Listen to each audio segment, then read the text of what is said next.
one makes me fucking nuts, okay? So she's dating a new guy. Is it the one I know? Oh, always. Of course. This one, she never lets me down with these She stories, never lets you down. So, and this kind of is what inspired this episode because I get if you're insecure, you've been hurt before, right? Guys let you down. Like, everyone's a fuckboy in 2019. I get it. Yeah. The internet makes it hard to date. I get it. You don't know who these people are. You don't know who to trust. But they've been dating for almost 6 months, and we know he's a good guy. Okay? Once again, put out there. We know he's one of the good guys, all right? Yeah. So she's doing makeup on the floor in his room, and as she does every day, every weekend, whatever, she's there. And she it's right there out in the open in a basket, right where she sits, a box of condoms. It's not opened. Mm-hmm. It's a closed box. Okay.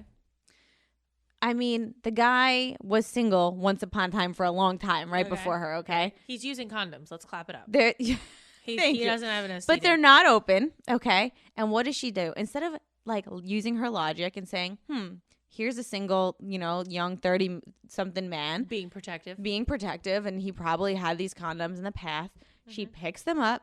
She throws them on the bed. Oh my and she God, causes an entire fucking blowout over a box of unopened condoms. I'm going to need this girl to take several seats. I don't understand. I don't understand her. I don't understand her either. What is your fucking problem? Yeah. It's crazy, right? What if he, like, wanted to use them with you? Like, he could have been, I don't get it. Like, why is condom such a downfall? His excuse was, I found a condom in his bag. Like, oh no, he's protecting himself. What an asshole. Dick. I don't even want to say his excuse. I should say his very calm statement was like, yeah, I slept with girls before you. Yeah. And he said they're not even open and they're not hiding. They're in your face. I want to help these girls because she's sabotaging her relationship. And she does it over and over with this guy. Yeah, she's a self-sabotager. And it's the jealousy that, like, creeps in, even when you found a good guy, and it's frustrating. I don't think I'll ever understand jealousy. Like, it's so exhausting. Have you ever been in any relationship that was really bad where, like, the guy lied or cheated and you felt that way? Never? You've never dated a fuckboy? Lied or cheated. I was with a guy or like, I don't know, you just kind of knew you couldn't trust. I had questions about a guy that I was dating, talking to, whatever you want to call it, and he was clearly still in love with his ex, and he, like, blew up my head and was like, you're it for me, and he gave me, like, the sob story, and I was, like, falling for it because he was, like, delicious and whatever, and I was just like, I'm being stupid. And then one day I was like, I have weird vibes, made Sammy jump in the car with me, and we drove to his house, walked into his house uninvited, and she was there. And I was like, you see, instincts always on point. Like, I fucking know. You know why I'm a little bit of a And witch? You walked away, right? Oh, yeah. I told him to go fuck himself. I deleted him from everything. And then girls that I was friends with continued to hang out with him, and I fucking cut those bitches too. Like, done. Here's the problem, Trey. Let me explain to you what happens scissor, sometimes. Like a human scissor. Like, do not fuck with me. I will cut you so I love fucking that. fast. So here's what happens a lot of times. You walked in, you found what you were perceiving to be true. In my head. Great. So you saw it, you were done. Done. So a lot of girls, they like these guys. They want a relationship. They want to believe that they can change or whatever. So they stick around. What can I do for you to love me? So what happens is they stay with those guys, the liars. They say they're sorry.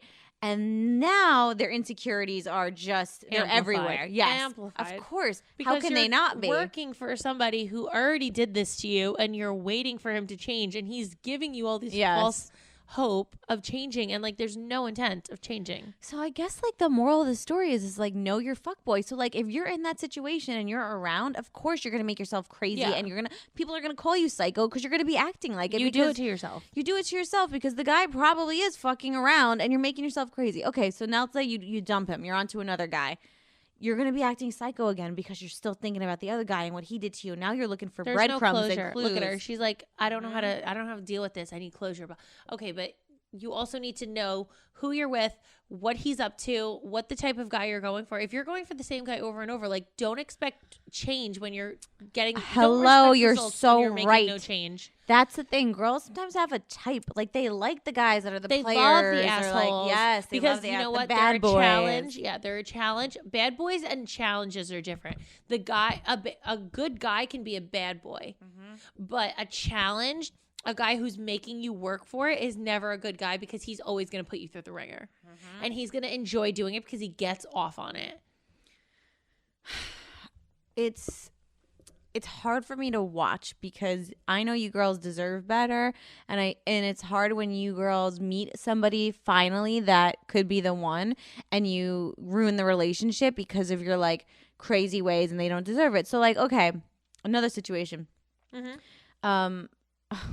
When your guy wants to be with the guys and you give him a hard time every single fucking time, guess what happens? Never gonna work. His guy friends start to hate you. His ear.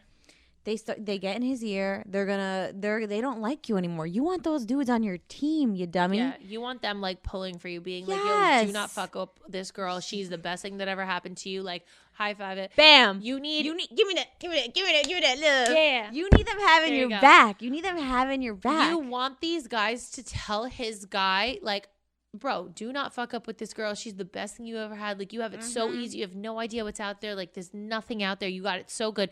You don't want them being like, yo, this girl's crazy. Come out with us. We'll give you a good night. But or you don't want to be like, oh, fucking Jackie's finally letting you out. Like, that's fucking horrible. That's mortifying. Like, oh, your wife's finally let go of your balls so you could hang out. Like, don't do that to him. Like, let him live. Like, I've never, ever, ever told Corey, you can't go out with your guy friends. I enforce it. I'm like, why don't you go out with your guys and have a guys night? Like, who cares? I've never been like, why don't you invite me? Why can't I come? Like, I don't trust the guys you're with. Like, those are the most annoying girls ever. Oh, then I have a friend that every time her man goes out, she literally cries. She cries. I don't even text him. Like, I don't even being check alone. up. It's like it's crazy. Like I mean, the trust issues are so bad, and it really can make you like lose your shit. You make yourself crazy. He's not even doing anything wrong. You make yourself crazy because you come up with scenarios in your head and then you push these scenarios on him when he's not even doing anything. I'm going to read a question from one of the listeners, okay?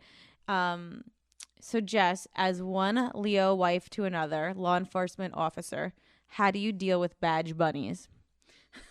Oh my God. Are we badge bunnies, Tracy?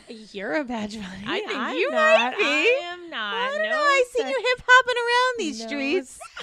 What? Not I. I'm not about that life. I seen you shake that bunny little tail around. I have fear of cops. You married a cop. You're a badge bunny. However, so here's how I feel, because it's true. Badge bunnies are a thing. Badge bunnies are girls that like they see the uniform, the cop that they think is like above the system, above the law, like are willing to offer cops like services to get out of tickets, that type of thing. And guess they get what? off on it. Cops have a reputation to be what? Like they like this dicks, shit. Yeah. Some cops are dicks. Like, that's why they call them pigs. I don't know why. It's rude. It's mean. But they do call them that. It's a nickname because, I mean, guys could be pigs sometimes. They have a bad reputation. I hear it all the time. Like, oh, the second someone finds out, like, oh, it must be hard being a cop's wife. And I have so many and they're not even girlfriends that have cops as husbands, and like they're not concerned. Like, well, that's the thing. You need to. It goes back to trusting the one you're with. You have to make a conscious decision when you want to be with somebody. If they're gonna be good to you, you have to be good back. If they're not gonna be good to you, or if you don't trust them, then like get the fuck out of there. There's no other way around it. And I don't know, badge bunnies don't scare me because I not only trust my husband, but your husband is a rare breed, though. I feel he's not like it entertains me when the girls flirt with him. I think it's funny. It's weird. Like Denny's another breed. He like comes home and he's not like, oh yeah, I gave out so many tickets today, blah blah. He's kind of like, listen, if you're doing wrong, I'm gonna catch you. If you're not, I'm not gonna give you a fucking hard time. He's not like a please don't be bad, so I don't have to give you a ticket. He's like, it's raining out today. Please don't speed, so I don't have to get out of the car. Like he's such a good guy. He doesn't mean any harm. He's not gonna go for badge bunnies. Like there's nothing. I feel like, to worry about. I've seen like, and I've given him all the lowdown, like, be careful of these people that you're working with. Like, I've told him, like, what I've seen, this is what to avoid. And he's like, yo, seriously. He's like, that happens. And I'm like, I know. I've heard it. I've heard all the stories. Yeah, you know. I know all about it. You know, I actually have a lot of women that it's really nice that reach out to me that their husbands are police officers and they want to know how I handle like different aspects of it. It's still kind of new to me, so I'm definitely still learning, and I hope I could like update you guys as I'm figuring it all out. Don't forget, guys, new clips air every Thursday. So see you next Thursday. Hosted on dimlywit.com. Even though we are not your best examples, We're the best you've got. So cheers, bitches. Cheers. Make sure you subscribe to our channel for updates, and if you like this clip, share it with a friend.